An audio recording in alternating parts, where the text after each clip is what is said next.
beloved Boss Mike Cervera.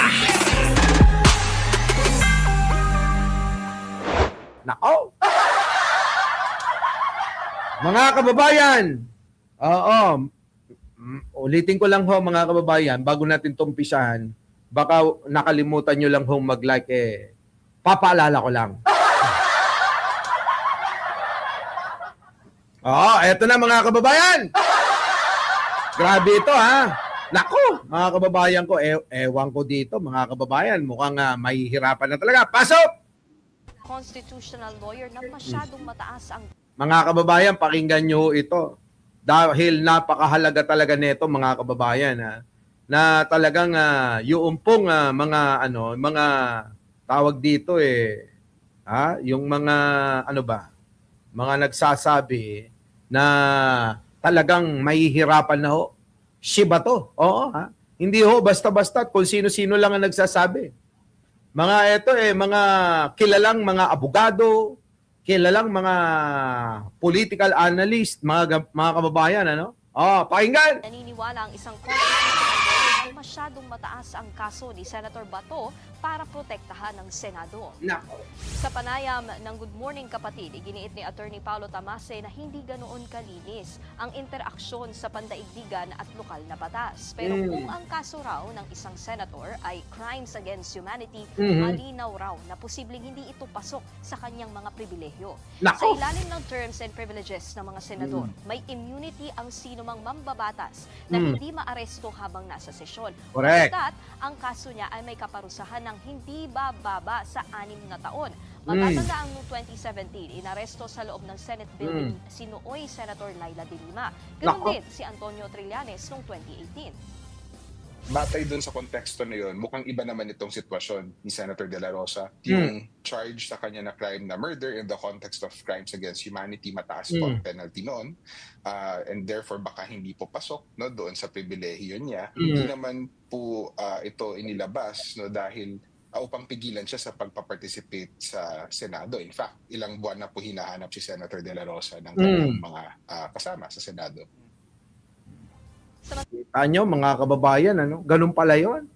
May parang bracket kung 6 na taon lang yung kaparusahan baka sakop ng iyong pribileyo bilang senador na hindi ka maaresto diyan po sa Senado. Maliwanag Maliwanag mga kababayan Kita nyo mga kababayan ko kapag kaho pala ganun, mahina audio. Mahina audio, share. Boss, wala, Siguro yung kanila talaga yun. So, eto na ngayon mga kababayan, papaliwanag ko na lang. Iano na lang natin ito. So, ngayon mga kababayan, may bracket kung hanggang ilang taon yung iyong tawag dito, yung iyong kaparusahan. Kung ilan taon, mga kababayan. Maliwanag naman yung boses ko, di ba? Siguro bombo naman. Ngayon, mga kababayan ko, kung ganon, hindi na husakop kasi ang kaso ni Bato de la Rosa habang buhay nakabilangguan ito Habang buhay ho na mabibilanggo, mga kababayan, yung pong pribileyo niya, mga kababayan ko, hanggang 6 na taon lang, mga kababayan.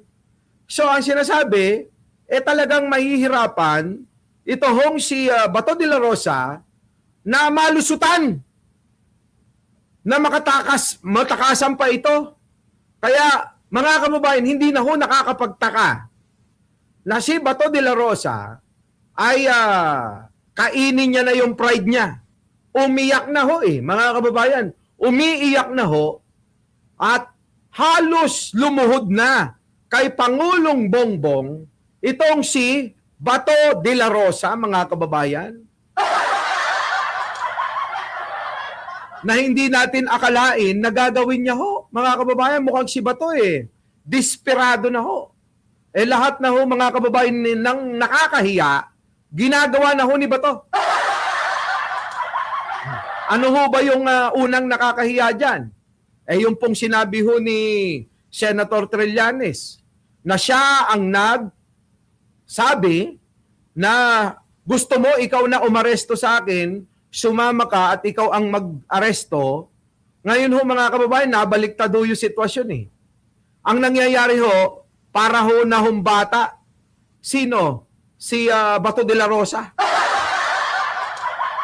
Parang ano ngayon mga kababayan eh, parang alam nyo ho yun, yung bata na inagawan ng dede, parang ganito oh. Yan oh. Ako! Oh, Kulong yan! Yan na ho ngayon ang kasasaad. Ano ba yun? Oy, yung mga Ilocano. Ano ba yung ibig sabihin ng kasasaad? Oo. Yan ngayon ang kasasaad ni Bato de la Rosa.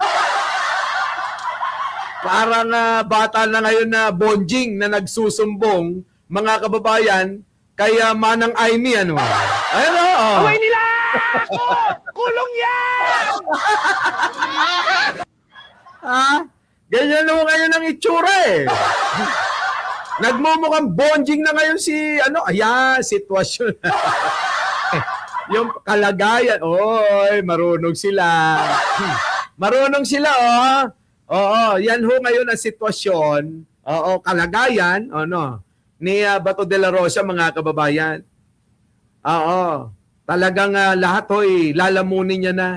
Lahat ho'y gagawin niya na. Lahat ng nakakahiya, mga kababayan. Ay, biruin ninyo, nagsinungaling pa, di ba? Sabi nga natin, hindi ho maipagkakaila. Doon po sa lumabas ho na CCTV footage na si Bato talaga, kumaripas ng takbo eh. Oo, di ba? Kumaripas ho ng takbo. Na talagang ang ekspresyon at pangunawa ng maraming Pilipino, talagang takot na takot. Kayo ho, mga kababayan, di ba? Sa nakita nyo ho na mga video na pinakita ho, no? Ng CCTV footage diyan po sa Senado, makikita ho natin talaga yung karipas ng takbo na nagpapakita at naglalarawan ang katakutan, ang kabahalaan, ang pangamba sa buhay ni Bato. Di ba? Yun po yun, mga kababayan. Kayo, paki-comment nga ho, mga kababayan, kung ano ho yung inyong pananaw. At sa mga napanood ninyo na nagtatakbo ho, diyan po sa Senado, etong si Bato, mga kababayan. Di ba? Yan po yan. Eto na. Mga kababayan ko. Ano pa yun, Boss Mike? Ito, mga kababayan. So, ang nangyari ho, nasa na yun? Ito, mga kababayan, pasok natin. Ano to? Alam nyo, mga kababayan, si Bato, hindi natin na inaiisip na ganyan pala kaduwag.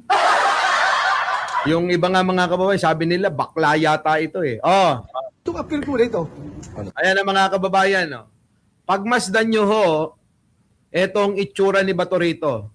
Sobra yung kanyang takot, pangamba, mga kababayan. Sobra. Tingnan nyo, titigan nyo at ilarawan ho ninyo sa inyong isipan kung ano yung pong mas maano nyo rito. Magiging expression ninyo, magiging pangunawa ninyo, at magiging opinion ninyo, mga kababayan, comment nyo, tingnan nyo. Sir, ano masasabi? Itong appeal ko dito, sa kanya, hindi lang para sa akin. Naiiyak ko Naiiyak na si Bato. Naiiyak na. Tingnan nyo yung itsura. Eto na. Hindi lang para sa akin. Ang ina mo ba? Lahat ng mga Pilipino na malagay sa ganitong sitwasyon. Iiyakin no? Hindi natin alam. Pagdating ng araw, ikaw rin, Mr. President, haharap sa ganitong sitwasyon. Ikaw rin, Mr. President, ang magkaproblema na ganito. Malaman mo. You will feel You will feel what I feel right Alam now. mo ba to? Alam mo ba to? Ito sasabihin ko sa iyo ha. Ha? Alam mo, eto yan. Hindi, ito kasi si Bato mga kababayan, nire-reverse pa niya eh. Alam mo, Mr. President, baka mangyari rin sa iyo ito, sana, sana, sabi nga niya, sana, baka para maramdaman mo yung nararamdaman ko. Bato, si Pangulong Bongbong Marcos, tandaan natin, hindi nyo katulad, di ba Leonora Brown? Hindi nyo katulad si Pangulong Bongbong Marcos. Si Pangulong Bongbong Marcos napakabait eh. Matutulad lang siya kung kayo lahat ubos na. Kung kayo lahat patay na. Nakuha nyo mga kababayan, nakuha nyo?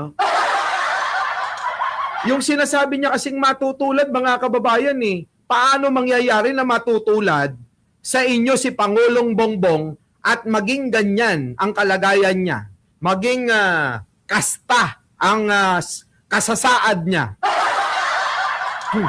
Di ba mga kababayan Oo. Paano magiging kasta ang kalagayan niya? Paano?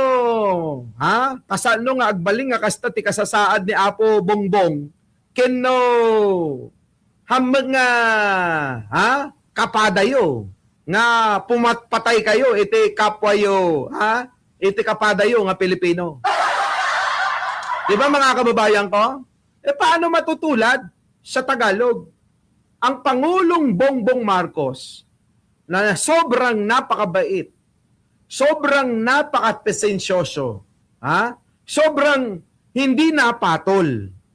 Kahit anong sinabi ninyo, kahit anong sama, sakit, laban sa pamilya, hindi ho gumagante, hindi ho nagsasalita, bagkos hinahayaan lang kayo.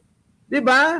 Kaya nga mga kababayan, tayo na lang ang magmura sa mga putang inanto. Para kay Pangulong Bongbong mga kababayan, anong nangyayari ngayon? Kita nyo. Di ba? Ano nangyayari? Kaya yung ginagawa mo, paiyak-iyak ka pa, tapos sasabihin mo na, pag nangyari din sa iyo ito, doon mo mararamdaman kung anong pakiramdam. Bato, hindi mararamdaman yan ni Pangulong Bongbong Marcos. Ulitin ko, hindi mamamatay tao si Pangulong Bongbong Marcos katulad nyo ni Digong. Hindi ho masamang tao si Pangulong Bongbong Marcos katulad nyo ni Digong. Ang dami nyong ginawang kasalanan, mga putang ina nyo. Totoo, mga kababayan, totoo. Di ba? Totoo, di ba? Di ba? Yan ang problema sa mga ito. Ngayon, nag-iiyak. Iiyak ka. Kulang na lang lumuhod ka kay Pangulong Bongbong Marcos. Sige, tuloy. Ang President haharap sa ganitong sitwasyon. At ikaw rin, Mr. President, ang magka-problema na ganito, malaman mo. You will feel. You will feel what I feel right now. Nga, kaso nga hindi nga mangyayari kay Manong Bongbong yan eh. Iba ka ba to? Iba si Pangulo. Demonyo ka ba to eh? Si Pangulong Bongbong mabait yun eh. Parang ako. Paano mangyayaring mararanasan niya yan? Huwag mo nang ikwento. Sarapin mo yung, alam mo ba to, harapin mo na lang yan. Oo, kaysa inaabala mo pa yung maraming tao. Di ba sabi mo naman, handa ka naman kamo na samahan si Digong kahit nasaan. Pagkakataon mo na to bakit ayaw mong parang ayaw mong samahan ngayon? So ibig ba sabihin yung mga sinasabi nyo talaga kabaliktaran, mga kababayan? So eto ba talagang marami na ho tayong patunay na etong kampo ng mga Duterte sinungaling talaga. Hindi ho mga kababayan tumutupad sa mga sinasabi nila. Ibig sabihin mga sinungaling tulad ho ng sabi niya si Trillanes nga. Make my day. Mr. Trillanes, gusto mo ikaw pa yung magposa sa akin, di ba? Ikaw ang humuli sa akin. Ngayong nangyari mga kababayan, ang daming sinasabi. Nagsusumbong kung kani-kanino. Ngayon naman mga kababayan, pinaliwanag na ho siguro ng mga abogado niya na delikado ka na ba to. Ang tanging paraan na lang ay si Pangulong Bongbong. Humingi ka na ng tulong. Di ba? humingi ka na ng tulong. Siguro payo ng mga abogado niya. Senator ba to? Wala na tayo magagawa dito. At tagig, alam mo na lang, pag-asa, si Pangulong Bongbong Marcos. Tagina! Di ba? Si Pangulong Bongbong Marcos na lang ang pag-asa mo. Di ba no, ha? Dali babes, Maring Joji, Marian Tomas, happy birthday uli, ha? Di ba, Maring Linda Imo? Oh. Wala na ho eh. Kaya ho, ganito na ho, si Bato ngayon. Oh. Bakit kayo naiyak, sir? Ha? Bakit po kayo naiyak? Yung reporter, sinabi pa, bakit ho kayo umiiyak, share? Tanginang yan. Oo, pahamak din yung reporter, ano? Sabi ng reporter, sabi ng reporter, bakit sir kayo umiiyak, sir? Pahamak ay tiyang pahamak. Iyakin no? Iyakin, ano? Tao lang ako. Hindi ako robot. Hindi ako makina. May appeal is sincere. Ang ina, nakakatawa si Bato. Putang ina, mga kababayan, nakakatawa talaga to. Oo. Ibang-iba siya nung panahon nang sila ang namumuno. Di ba napaka-astig neto? Ha? Napaka mga kababayan no? Mga galong-galong pa no? Pero ngayon mga kababayan, kita nyo, tao lang ako. Yan ang sinasabi ko. Na hindi habang panahon nasa posisyon kayo. Hindi habang panahon mga kababayan nasa posisyon ka. Kaya dapat hindi nyo ginawa yung mga bagay na yan, mga putang ina nyo. At ngayon, kita nyo. Kasi kayong mga kampo ni Duterte, kayo yung mga ignorante sa sa pagkakaroon ng mataas na katungkulan Alam nyo ho 'yon? Mga ignorante ho itong kulto ni Duterte. Mga ignorante 'yan na akala nila ang pamamahala at ang pagkakaroon ng pinakamataas na kapangyarihan sa isang bansa habang buhay na. Hindi ho nila naisip, hindi ho nila nauunawaan na may katapusan. Kaya ho mga kababayan, aral na ho kay Pangulong Bongbong Marcos yan. Kaya kung inyong mapapansin, ang Pangulong Bongbong Marcos, hindi ho pala away, hindi ho pala sagot, at hindi po siya gumagawa ng mga bagay na ginawa ng mga ito nung panahon nila, mga kababayan. Maliwanag ho yan. Tama ho, mga kababayan, tama, di ba? Ganun. Kaya ba to, ulitin ko lang, wag mo nang i-insist, wag mo nang ipagpilitan na mangyayari kay Pangulong Bongbong Marcos kung ano man yung nangyayari sa'yo ngayon. Tandaan mo to, wag mong ipipilit ba to na mangyayari kay Pangulong Bongbong, yaang mga nangyayari sa inyo na kayo'y hinahabol ng International Criminal Court dahil hindi naman mamamatay tao ang Pangulong Bongbong Marcos. Tuloy, umiiyak na ho. Iiyakin pala to. Hindi ako makina. Tao lang ako. Ha? You will feel what I feel right now. Bakit kayo naiyak, sir? Ha? Bakit po kayo naiyak? Tao lang ako. Hindi ako robot. Hindi ako makina. Tao lang ako. May appeal is sincere. Ngayon tao na kayo na mayroon kayong hindi kayo robot kanyo. Yung mga pinagpapatay nyo, tao rin yun Hindi naman mga hayop yun, hindi rin naman mga robot yun. Tao, may buhay, may hininga. Na nangangarap din na sana maging makabuluhan yung mga buhay nila. Pero inyong tinanggal yung karapatan nila na mabuhay ng mapayapa. Di ba mga kababayan? Pro-life tayo para tayo si Pangulong Bongbong Marcos, 'di ba? Parang yung general manager ho ng PCSO, 'di ba? Mga pro-life 'yan. Ayaw ho ng patayan, ayaw ng may pumapatay dahil ang katwiran, yan po lahat ay may karapatan at karapatan talaga nila na sila ay mabuhay at maranasan kung paano ang totoong buhay at laban dito sa mundong ibabaw. Na pinagkait po lahat nitong mga ito. Ito hong kalbo na ito, si Digong na nakakulong ngayon, si Bongo, yari ka, susunod ka na. O yan, payback time, kalbo. Yan, di ba? So ngayon mga kababayan, nakikita na ho natin, ito hong resulta ng kanilang sobrang pagmamalabis. Ano po? Sobrang pagmamalabis sa kapangyarihan nila. Kita nyo, sana'y maging aral na po ito sa lahat, mga kababayan. Di ba? Abigail Cabral. Sa lahat, di ba? A. Valdez Violeta. Ng mga magiging leader. Kaya lang ho, hindi mukha talagang itong mga kampo ni Duterte ay pang ano ito pang kanto. Pang kanto ho mga kababayan, pang alam niyo yon, yung bara-bara. Pang bara-bara ho sila, hindi ho katulad ni Pangulong Bongbong Marcos na systematic, diplomatikong tao. Mga kababayan, hindi nagpapa-apekto. Kahit ang dami ho ang mga kritiko na bumababoy sa pagkatao ni Pangulo. Paulit-ulit nilang ginagawa yung mga fake news nila labang kay Pangulo. Ano ho yung mga fake news? Bigyan ko kayo ng dalawa na tumatak sa isipan ko.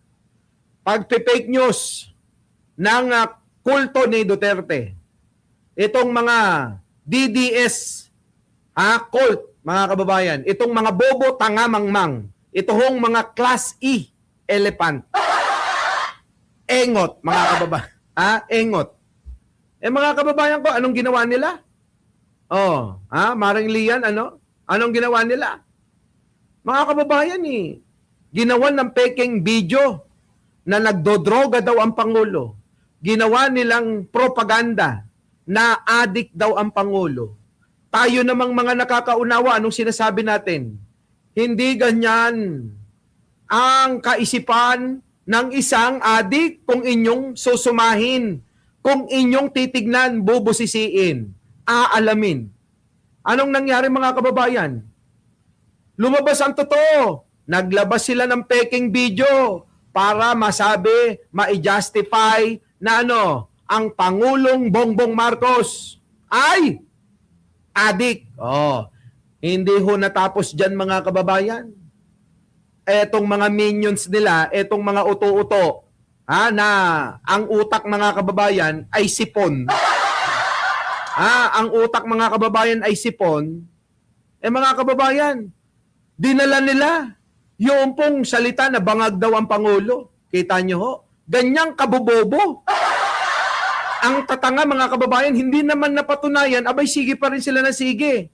Kaya nga mga kababayan, para kang nakikipagtalo sa sinto-sinto kapag sila kausap mo.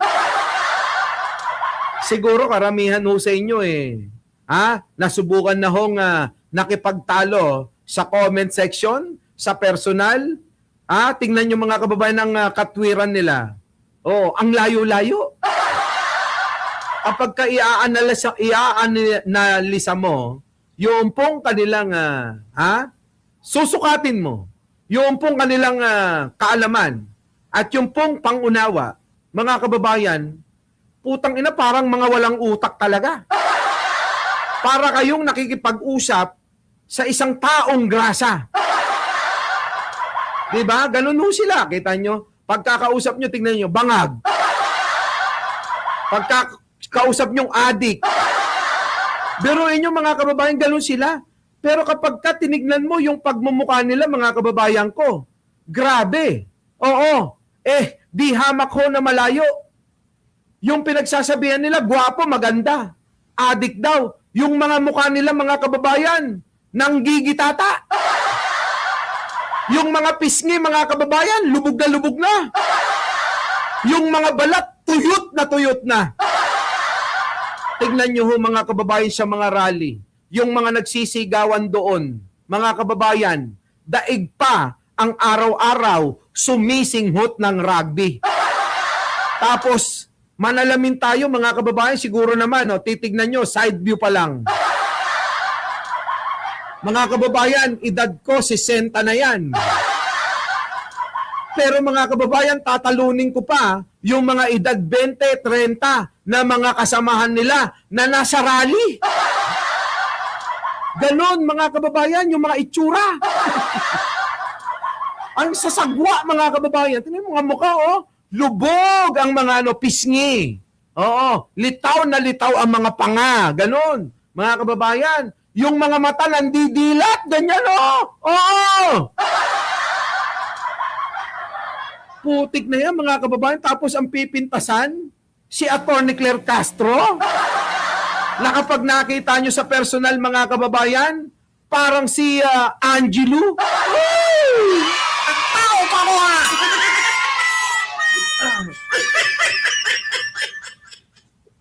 Di ba? Oh, wala na ho itong si Bato. Mr. President. And what do you feel, sir? Sabi mo kanina, kung nararamdaman lang ng Pangulo ang nararamdaman mo. How would you describe how you feel, sir? Very low. Very, the lowest point of my life.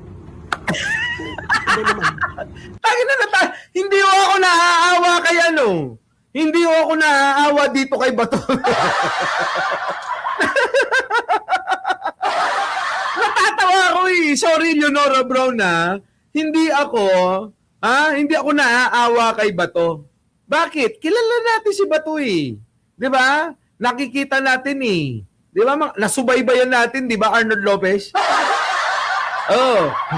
'Di ba, Junjun Adventure? Ano natin ito eh. Na subaybayan natin eh. Hindi ganyan si Bato. Lovely Dominguez, 'di ba? Oh. Pero mga kababayan, yung itsura niya ngayon, para bang gusto niya maawa ang taong bayan eh. Ako nakukuha ko po yung style diskarte ni Bato. Kinukuha ho mga kababayan, yung pong mga damdamin ng taong bayan. Nagpapaawa si Bato. Tangina mo Bato, eto sasabihin ko sa'yo, hindi kami naaawa sa'yo. Utang ina mo Bato, dapat ikaw ay sumunod na sa ICC. Panagutan nyo lahat ng mga kasamaan, kasalanan na mga pinaggagawa ninyo. Yung mga kabataan, yung mga walang malay, walang kaalam-alam, 'di ba? Mga musmos na mga pinagpapapatay ninyo. Yung mga inosenteng tao na ang gusto lang naman ay mabuhay ng mapayapa sa mundo. Pero iyon ay pinagdamot ninyo, mga putang ina nyo. Ang tao pa ko, ha!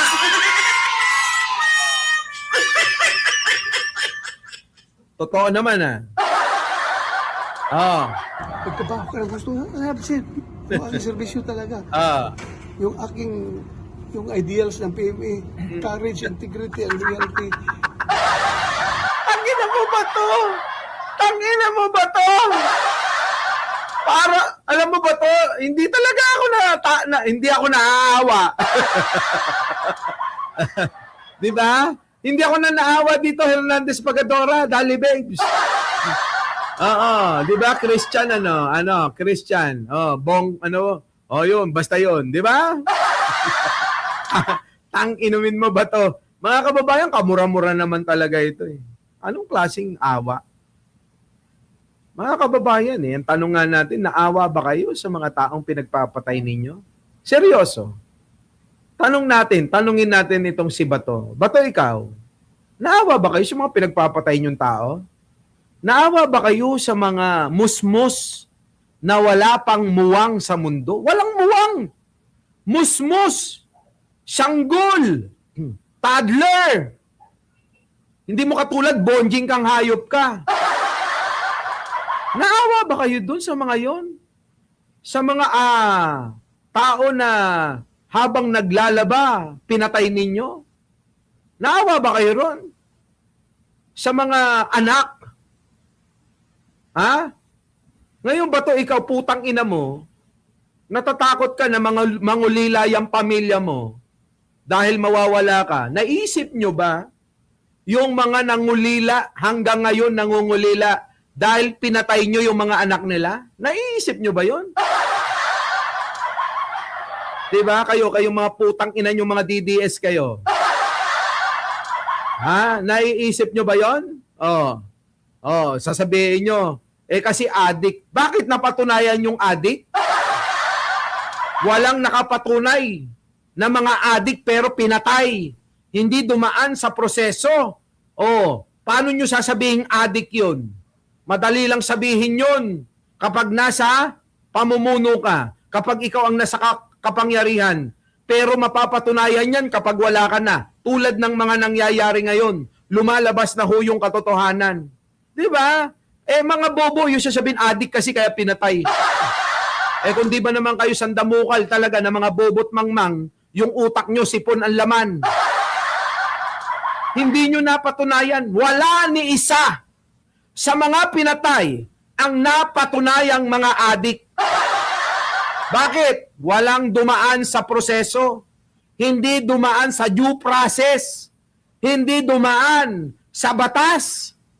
Para dapat, mga kababayan, kung meron man na mga nagawang kasalanan, dapat pinagdusahan na lang. Pwede naman kasi, mga kababayan, kung may nagawang kasalanan, kung may paglabag sa batas, bakit hindi ho natin parusahan? Bakit hindi ipakulong? Bakit hindi idaan sa korte? Tulad ngayon, mga kababayan, itong putang inang kalbo na to. Putang ina talaga to. Ngayon nananawagan na sana lahat ng, okay lang ho ako basta idadaan, sa korte. Yung aking warrant of arrest kung totoo, kailangan dumaan sa proseso. Putang ina mo! Ngayon, kailangan dumaan sa proseso pala. Bakit sa mga maliliit naming mga mahal na kababayan? Bakit sa mga kababayan natin, nasalat na nga, inagaw nyo pa yung mga buhay, putang ina nyo? Ngayon, gusto nyo, yung mga pinagkaitan nyo, pinagkait nyo, pinagdamot nyo, gusto ibigay nyo sa inyo? Anong karapatan mo ba to, putang ina mo? Anong karapatan mo, putang ina mo ba to? Anong karapatan mo na hingiin ngayon yung pinagkait nyo sa napakaraming mga Pilipinong pinagpapapatay ninyo? Tao pa ko ha! Diba? Tangina, pinagkait nyo yan, napakaraming Pilipino. Tapos ngayon, gusto nyo sa inyo, pwede? Mga kababayan naman, lawakan ho natin. Lawakan natin ang isipan. Mga kababayan, hindi ho tayo dapat sumasang-ayon at kumakampi sa mga tao na alam natin, hindi kaila. Bakit? Kilala nyo yan si Bato. Siya ang sumunod kasama kasapakat ni Duterte sa mga nagngamatayan na mga kababayan natin. Period. Kaya, wag niyo akong masisisi na ako maawa sa mga ginagawa netong pag-iiyak at pagmamakaawa. Mga kababayan, kahit lumudot sa harapan ko yan sasampaling ko ng burat ko yan. Tao pa ko ha! Diba? Sasampaling ko ng burat ko yan kapag lumod sa harapan ko yan. Di ba, Manong Bongbong? Manong Bongbong, kilala ka namin huwag kang magpapadala rito. At naniniwala naman kami na hindi ka magpapadala. Di ba? May ekop? Paano ka ngayon, mga kababayan? Eto na ho.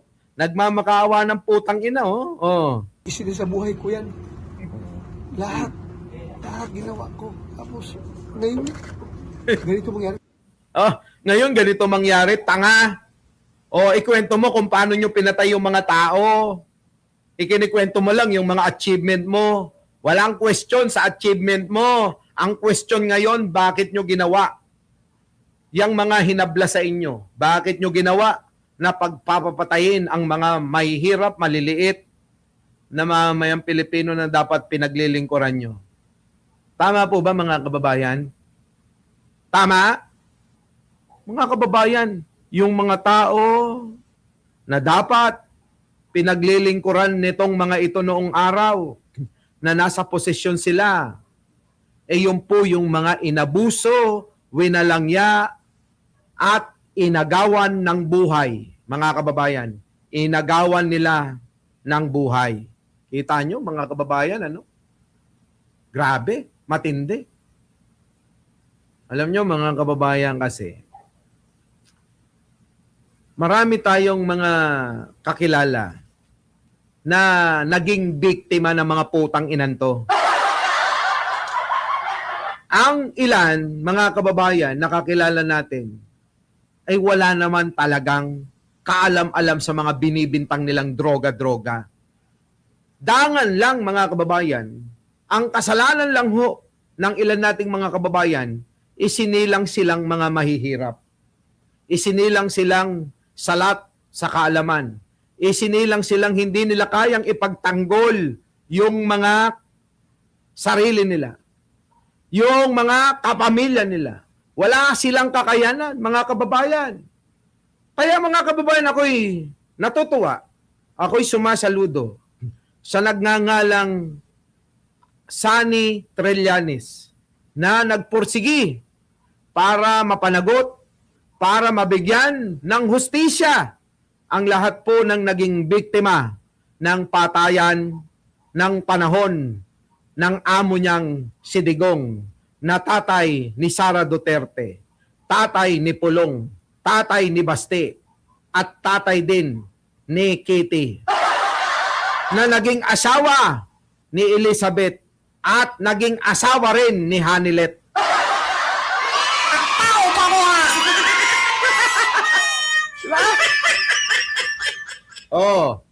Kayo mga kababayan sabi ko nga sa inyo hindi ho tayo DDS mga kababayan na ang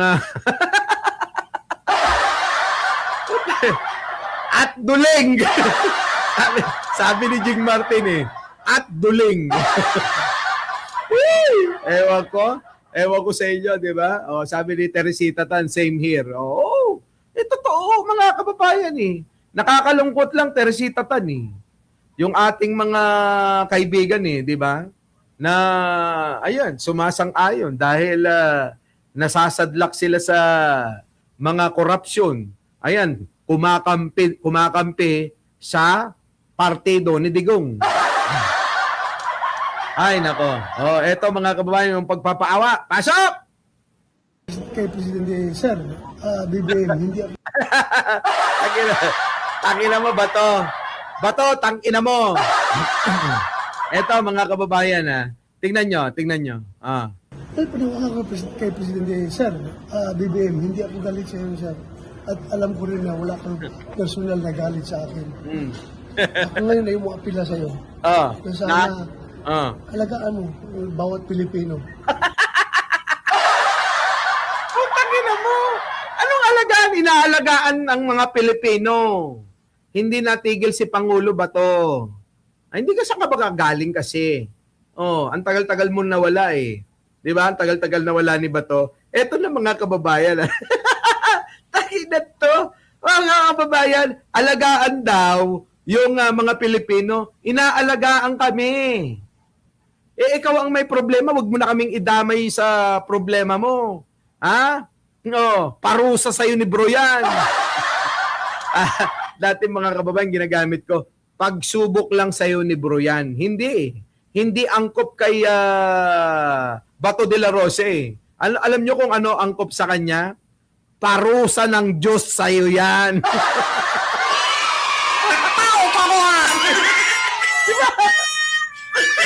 Diba? Ano, jay-jay, Hindi ho ito pagsubok na Parusa na po. Oo. Parusa na po ng Diyos kay bato ito. Gago! Oh, ayan, nagmamakaawa na. Oh. Dahil panawagan ko kay Presidente, Sir, BBM, hindi ako galit sa iyo, Sir. At alam ko rin na wala kang personal na galit sa akin. Ako ngayon ay mo apila sa Ang ina mo, ano walang personal na galit? Sabi ko nga kanina mga kababayan pagpasok niya kahapon sa plenaryo ng Senado, mga kababayan, ano sabi niya? The worst government ang tawag niya sa gobyerno ni Pangulong Bongbong Marcos. The worst government, eka. Tapos nga putang ina mo, nagmamakaawa ka. Worst pala huwag mo lang pagtiwalaang hayop ka. Wag na. Nasabi mo na nasabi mo ng putang ina mo Di ba? Oo, sabi niya, worst administration, worst government. Tapos ngayon, mga kababayan, eto na. Bakit ka nagmamakaawa? Worst pala. Kung ako naman, mga kababayan, putang ina mo. Tsaka mga kababayan, eto pa. Yung pong mga kababayan, nung panahon, nakwento ko to kaninang umaga, baka makalimutan nyo lang, papaalala ko. Nung araw ito, nag-imbestiga Ang tinarget si Pangulo Di ba? Anong katwiran niya? Legit ito. Para magalit ang taong bayan. Para sabihin at patunayan na adik ang Pangulo. Anong ginawa mo ba to? Legit yung dokumento. Na galing sa PDEA. Anong katwiran mo? May butas Ngayon, sabi ni Pangulo, bato, may butas din yung warrant of arrest mo.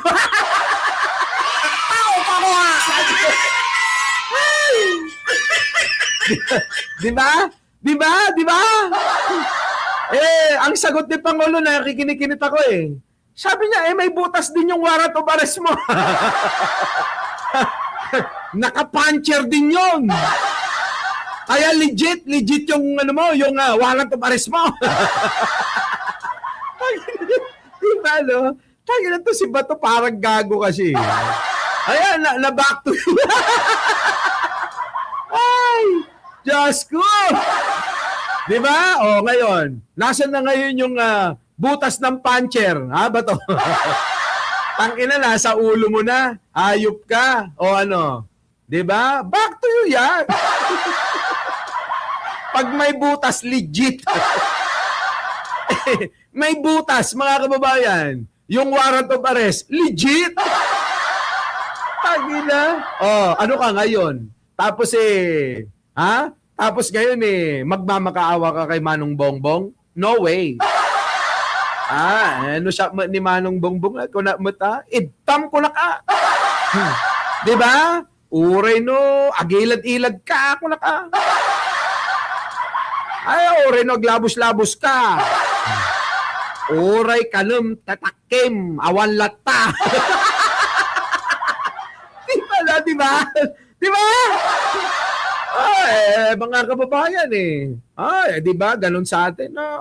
Lodi mo Di ba? Lodi mo. Kunak kininam na Di ba?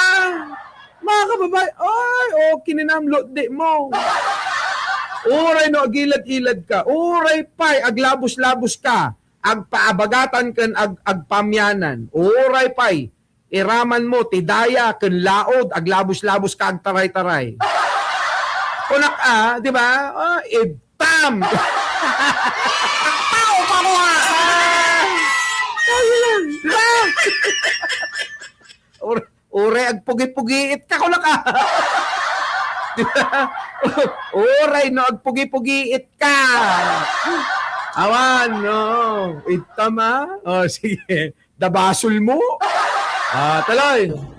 sana alagaan mo bawat Pilipino na hindi madala sa ibang bansa.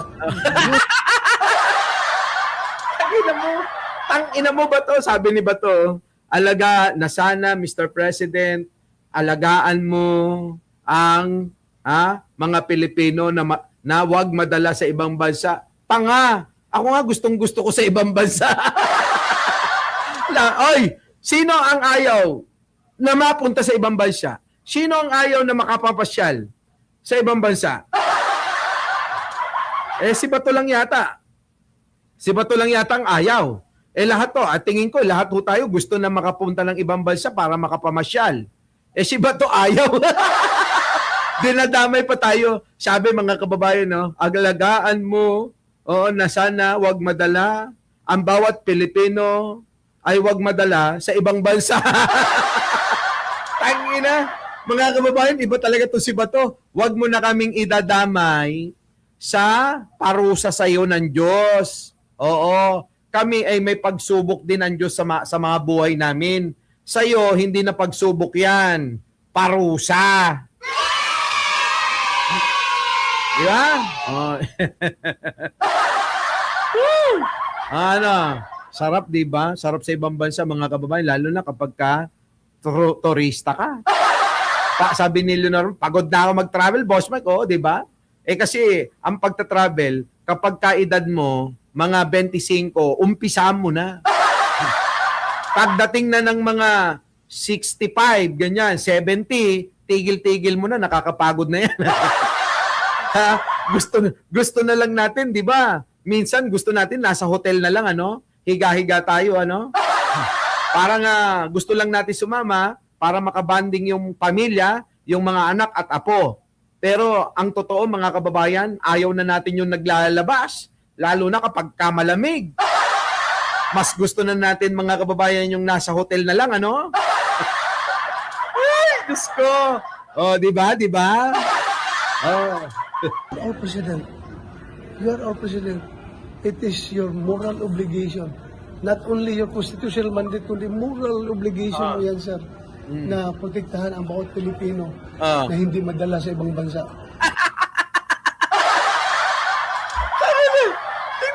Tingnan niyo yung mukha ni Bato. Puta, hindi naman nakakaawa ito Hindi nakakaawa. Hindi nakakaawa, Pedeline. Hindi. Tingnan niyo yung mukha ni Bato, nakaganyan. Tangina, tumutulo pa yung sipon ko, kakatawa sa'yo. Tangina yan. Nakakaawa ba to? Nakakaawa ba yung itsura na to? Hayop, mga kababayan ko, hayop talaga. Itigil na nga na. Tangina mo ba to? Pinasaya mo ako ngayong gabi. Oo. Lalo na alam mo na wala silang jurisdiction dito sa atin.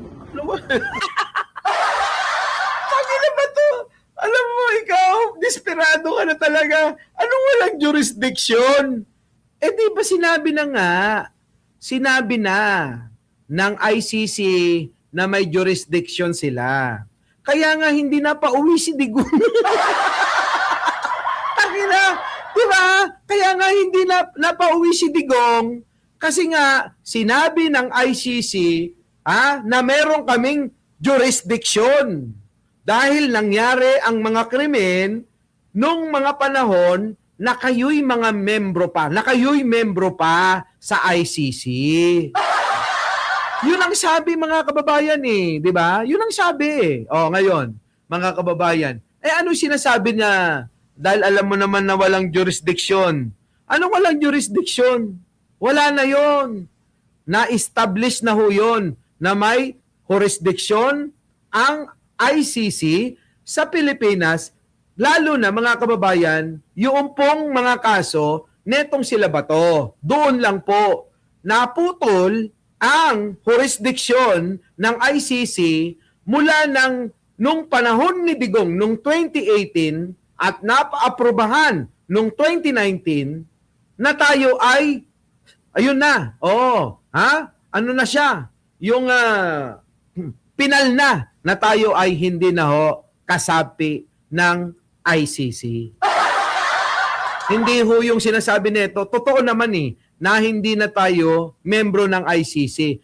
Ngayon, sa panahon ngayon, wala nang jurisdiction ang ICC. Pero yung hinahabol ng ICC ay yung nung panahon na membro pa ang Pilipinas. Wala tayong magagawa doon at wala ring magagawa si Pangulong Bongbong. At gumagana ang ating criminal justice system. Gumagana ang ating justisya sa Pilipinas. Hindi natutulog ang ating justisya. Oh, gumagana pala eh. Di pa uwi mo na si Roque. Di ba? Oh. Gumagana pala eh. Di pa uwi mo na si Roque. Sabihin mo kay Roque, oy Roque, umuwi ka na din eh. Gumagana ang justice system daw. Sabi ni Bato. Ano pang hinihintay mo? Yung mga nagtatago, sila Bantag. Yung mga may kaso ng pagpatay. Si Atong Ang. Di ba? Mga kababayan, yung mga yan, yung mga kaalyado ng mga Duterte. Umuwi na kayo.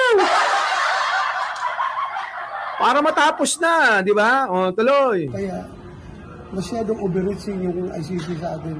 They are, wala na, sobra na, we are not there. Hindi naman tayo koloni, hindi naman tayo subjects nila, bakit tayo sigibaw sa kanila? Yan ang problema sa inyo. Ngayon, nagmamakaawa ka kay Pangulong Bongbong Marcos. Hindi nyo naisip yung mga pinaggagawa ninyo ron. Habang binabastos, mga kababayan, ipaalala ko lang yung kapiraso. Mga kababayan ko, nung panahon na binabastos nila si Pangulong Bongbong Marcos, tinatawag nila na weak leader, tinatawag nila na adik, tinatawag nila na bangag. Meron pang sinabi si Kibuloy. Ano yung sinabi ni Kibuloy? Nag-o-orgy pa raw doon sa Malacanang. May mga ganun pa, mga kababayan ko. Ang dami-dami nilang pinalabas na mga kalaswaan na puro fake news. Sa palagay mo ba to pagbibigyan ka ni Pangulong Bongbong? Pagbibigyan ka ba ni Pangulong Bongbong? Sa ganyan, yung mga ginawa ninyo? Anong ginawa mo nun? Kinontra mo ba? Yung mga sinasabi ni Digong? Hindi naman nanahimik ka lang. Never mo siyang pinagtanggol. Never namin narinig sa'yo na Mr. President, sabihin mo na, PRRD, ganyan naman ang tawag mo kay Digong, di ba? PRRD, tama na yan. Tigil na natin to. Walang madudulot na mabuti to. Wala man lang ganun eh. Sana man lang mga kababayan, nung panahon na kasagsagan, na sinisiraan, na binababoy nila si Pangulo, marinig man lang natin tong kalbo na ito, na magsabi, na sabihin kay Digong, na Mr. PRRD, PRRD, tama na. Hindi na ito makakatulong sa ating bansa. Yung ginagawa mo na paninira, yung ginagawa mo na pagsira kay Bongbong Marcos, kung ganun lang ang tawag mo. Di sana mauunawaan ka namin, putang ina mo. Tama? Tama ba? Mauunawaan sana natin tong putang inan to. Baka sabihin natin, manawagan pa tayo. Mr. President, i-consider nyo si Bato. Ito po'y isa na talaga namang gumigit na at pinaglalaban po kayo. Kaso wala eh. Tanong ko sa inyo. Meron po ba kayong natandaan na minsan pinagtanggol nito si Manong Bongbong natin? Wala ho. Wala ni isa. Wala. Kaya, sorry ka na lang, Bato. Tang ina mo. Our beloved Boss Mike Cervera.